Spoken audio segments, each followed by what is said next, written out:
Fala galera, estamos aqui mais uma vez no Fábrica D e hoje vamos pegar uma questão de física da prova do IME, que se você está assistindo a gente há tempo para a prova do ITA, o IME que dizem que é o melhor simulado possível para o ITA, brincadeira galera, mas tem essa lenda, mas se você fez a prova do IME e não foi tão bem, ou foi muito bem de uma forma ou de outra, ela serve como realmente um grande preparatório e também um grande termômetro para a prova do ITA que se aproxima. Então vamos pegar aqui uma questão que para alguns foi a mais difícil, para outros foi a mais fácil, depende da forma como você fez essa questão, se é que você fez. Mas a gente vai fazer aqui, como sempre, do jeito mais criativo possível para te ensinar novos bizus e também te ensinar a poupar tempo para a questão. Então, simbora galera, vem comigo! Bom galera, questão aqui de, no caso, espelho plano, quer dizer, questão do ITA e do IME, nunca é apenas de um único assunto, sempre vai ter uma mistureba com outras coisas, mas na essência, o principal tema da questão é o espelho plano, ok? Outras coisinhas mais vão ser usadas aqui. E na questão, joga aí na tela, por favor, editor. Nessa questão aí, que foi a questão de número 28 da prova do IME, realizada em 2023 para 2024, está escrito então assim, anunciado, vem em desenho e fala: na figura uma partícula S, os pontos extremos A e B, de um espelho plano movem-se no plano XY de acordo com as seguintes equações paramétricas para as coordenadas em metros em função do instante t maior que zero. Deu aí na coordenada x e y do ponto A, do ponto B e do objeto. O plano do espelho ortogonal ao plano XY, ok. A maior velocidade escalar atingida pela imagem da partícula no espelho em metros por segundo é, e aí vem as nossas opções. Volta para mim, então. Galera, vamos lá. Pelo fato aqui do espelho se tratar de um corpo extenso, não era estritamente necessário fazer essa questão, mas assim, é bom já colocar na sua cabeça o hábito de fazer isso, para caso em que você pegue coisas ainda mais complexas do que isso, até porque, a prova já passou, a nossa função aqui é de preparar sempre para o pior, ok? Então, a melhor coisa aqui para você não se atrapalhar é trabalhar com o quê? O que é o representante de um corpo extenso? O que é o representante de um corpo extenso que faz a gente voltar na análise da questão a tratar aquele corpo como sendo uma partícula? É o centro de massa. E o centro de massa aqui, como você pode observar, o y da ponta A e o y da ponta B em função do tempo, eles estão exatamente com a mesma função horária. Isso quer dizer que eles vão sempre andar juntos. Não tem um lado que sobe mais do que o outro. A parada não vai entrar em movimento de hélice, não. Graças a Deus. Ou seja, eles sobem ou descem sempre juntinhos, se mantendo horizontalmente no mesmo patamar. Então, a grande sacada aqui é perceber que o x do B e o x do A, né? Inclusive se eu fizesse um menos o outro, o tempo iria cortar, o que faz, inclusive, que eu não tenha necessidade de trabalhar com o centro de massa, mas eu acho melhor para você já internalizar essa ideia. Então, o centro de massa ele é o quê, né? Ele é meio que o ponto médio, o x e o y do centro de massa, são você achar o ponto médio do x do A com o xb e do YA com o YB. No caso de uma barra, uniformemente, com a massa distribuída uniformemente, é essa a ideia que a gente vai ter. Ele não falou nada, então quer dizer que é tudo uniformemente distribuído? Como assim?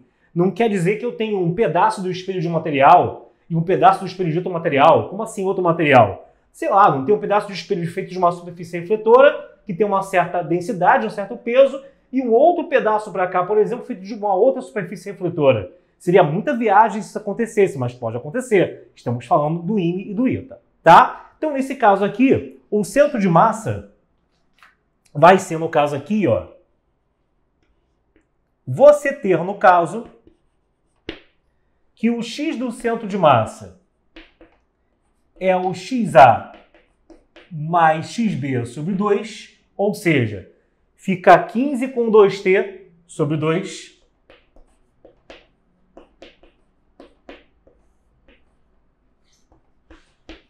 Então, o x do centro de massa fica 7,5 mais t.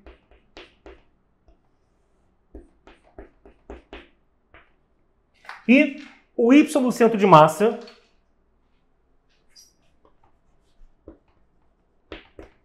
é fazer o YA mais o YB sobre 2, tá? Então, você vai ter o quê? Vai ficar isso mais isso sobre 2, vai ficar menos 5 menos 2t. Bom, então, isso significa que toda a trajetória todo movimento aqui do espelho vai ser dado por um ponto que vai ser, no caso aqui, 7,5 mais t e menos 5 menos 2t, tá? Que é o centro de massa dele, na verdade, né? É considerar o espelho como um ponto só. Bom, aí qual a ideia aqui? Cara, a parada mais magnânima, né, que vai sair da Cartol agora é você aqui tratar objeto em imagem, no caso de um espelho plano claro, como números complexos. Se você tá aí de olhos esbugalhados, se você tá coçando a cabeça e você nunca ouviu falar nisso, você agora vai ficar sabendo. Repara bem, e você vai concordar comigo que nem é tanta viagem assim, apenas é algo novo para você. Se eu falo que eu construo um vetor aqui, né, que eu vou chamar de Z, que o complexo é um vetor Z, lembra? Que vai do centro de massa para o objeto, você concorda que, no caso, a imagem é um ponto que, em relação ao espelho plano, é, no caso, simétrico? Ou seja, funcionaria, se aqui fosse a origem dos eixos, como se fosse o conjugado desse complexo? Não é uma parada tão bizarra assim. É bizarro pensar nisso, mas se você olhar bem, acho que aqui a distância está maior, né?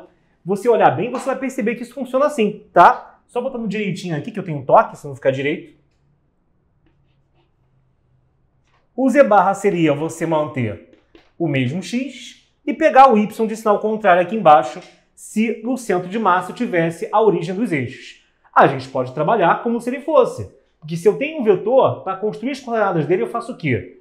Eu faço objeto, né? Eu faço extremidade menos origem. Quando eu faço extremidade menos origem, eu estou simulando que o vetor está saindo da origem, dos eixos, do 0, 0.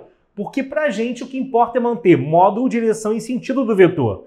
Então, uma vez que eu faço extremidade menos origem, não importa mais onde esteja fisicamente no quadro desenhando o vetor, que se essas três coisinhas se manterem intactas, no caso módulo, direção e sentido, isso vai ter o mesmo efeito. Claro que é mais fácil imaginar que ele sai da origem, porque para a gente, na nossa cabeça, as contas ficam mais aceitáveis. Então a ideia qual é? O objeto, ele me deu o x e o y dele, né?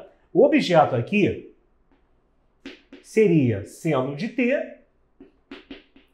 e cosseno de t. Como o centro de massa do espelho é isso, você achar então um complexo, você achar o afixo do complexo, que representa o objeto em relação ao espelho, seria o x dele isso menos isso, ou seja, seno de t, menos 7,5 menos t, e o y dele isso menos isso, cosseno de t, mais 5 mais 2t. Porém, como a imagem envolve pegar o conjugado dele, então o que vai ser o z da imagem em relação ao espelho? É o conjugado do z do espelho em relação do z do objeto, perdão, em relação ao espelho. É não mudar o sinal disso. E no caso do y, você trocar o sinal para menos cosseno, menos 5, menos 2t. Beleza? Vamos lá então. Uma vez que eu já tenho qual é a posição da imagem em relação ao espelho, no caso, a velocidade, quando ele fala a velocidade máxima da imagem em relação à Terra. Então tem que voltar para o referencial da Terra. Porque como aqui eu deixei o centro de massa do espelho como se na origem, que é uma referencial, acabou que eu achei, no caso, a posição relativa do objeto em relação ao espelho. Mas eu tenho que trabalhar no referencial da Terra. Isso não é problema. Se você masterizar isso daqui, você resolve qualquer questão maluca como essa facilmente.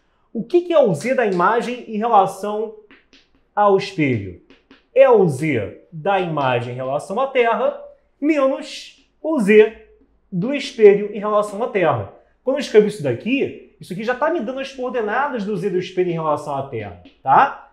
E fica sempre implícito isso. Então, achar que o z da imagem em relação à Terra, levando isso para cá, é achar o z da imagem em relação ao espelho mais o z do espelho em relação à Terra, tá bom? Vou apagar então aqui e antes que eu apague, vai se lembrando aí, galera, enquanto eu apago aqui, de você passar no nosso site, que é o fabricad.online. Somente lá você vai ter acesso a dicas desse nível, mas começando sempre do muito básico mesmo. Qualquer coisa, óbvio, você está numa videoaula, está numa plataforma, basta você pegar e pular essa parte básica, se você não precisa mais disso, e partir direto para as questões de nível porrada. Mas somente lá você vai ter acesso com uma didática inigualável, com simulados, listas de exercícios, a tudo que a gente tem a oferecer aqui, ok? É muita coisa mesmo, por um preço imbatível. Não é aquele tipo de plano, como tem na concorrência, que custa de 600 a R$1.000, no caso, a assinatura anual. É bem menor o preço, então você vai surpreender pelo valor cobrado que você tem ali oferecido. Mas voltando aqui, galera, então lembra só que isso daqui é apenas a pontinha do iceberg do que a gente oferece a você. Show? O Z da imagem em relação ao espelho vai estar ali. Vai ser, no caso, então, né? Seno menos 7,5 menos T. E menos cosseno menos 5 menos 2T. Já o Z do espelho, ele vai ser, no caso, claro, o Z do centro de massa, que é 7,5 mais T. E menos 5 menos 2T. Ao fazer isso, você vai ter o quê? Aqui corta, porque vai ficar somente o seno na hora de somar esse pessoal. E aqui vai juntar, né? Vai ficar menos cosseno, menos 10, menos 4T, beleza? Bom, só lembrando que a gente está achando aqui ainda, está trabalhando até agora a composição. Mas a posição para a gente migrar para a velocidade é derivar. Claro, galera, ITIM, na essência, não cobra derivada daquele nível específico como cobra a escola naval. Agora, como alicerce, como trampolim para as coisas, pode cair. Porque derivada de seno e cosseno é uma coisa básica, mas básica mesmo. Ah, eu não acho. É básico. É muito básico para uma prova como essa. E também usar em raízes múltiplas lá em polinômio. Ou entender alguma outra demonstração. Não cai coisa, por exemplo, da escola naval, que às vezes cai coisa muito acima do que um calouro de uma federal V. Tá? Então, cuidado com isso de não cair derivado, porque isso aqui é considerado trivial. E coisa trivial ele pode botar sim, tá? Princípios básicos de derivação tá lá no edital. Então você vai ter o quê? Que a velocidade que vai dar derivada de seno é cosseno, derivada de cosseno é menos seno, quando tem o menos na frente, vai ficar seno, o 10 é constante, vira zero, e o menos 4t vira menos 4 apenas, tá? Então você vai ter seno de t menos 4. Mas isso aqui né, são as coordenadas do quê, né? Quando eu estou achando isso aqui em notação de parênteses, eu estou achando a velocidade da imagem no eixo x e a velocidade da imagem no eixo y. Se eu quero trabalhar com o módulo dela, e mais, eu quero trabalhar com a ideia de maximizar esse módulo, eu tenho que armar a conta de módulo. E quando eu tenho um vetor, para armar a conta de módulo, eu faço o quê? Eu monto uma raiz quadrada, onde lá dentro estou somando os quadrados de cada uma das suas coordenadas. Se tivesse um z aqui, eu colocaria o z ao quadrado também, mas não tem. Vamos pegar só com xy, que já está bom, né? Já está bom só com o que já tem aqui.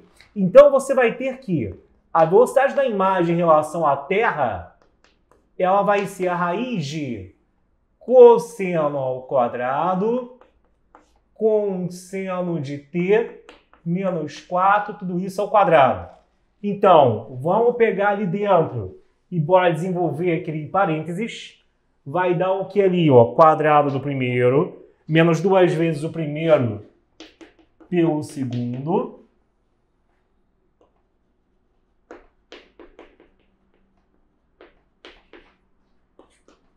Mais quadrado do segundo. Isso aqui é, no caso, a relação fundamental. E aí, a velocidade da imagem em relação à Terra vai ser o quê? 16 mais 1, 17, menos 8 cosseno de t. Bom, agora fica fácil, né? Essa partezinha aqui, só essa partezinha aqui, é, no caso, uma parte de cair em qualquer questão de ensino médio. E vamos pensar, né? Para maximizar isso, é ideal que vire uma soma. Para virar uma soma, o cosseno tem que ser o quê, galera? Tem que ser igual a menos 1. Então, a velocidade máxima da imagem vai ser a raiz de 17, menos com menos mais 8. Vai ser a raiz de 25, o que, no caso, vai dar a raiz de 25, que é 5, né?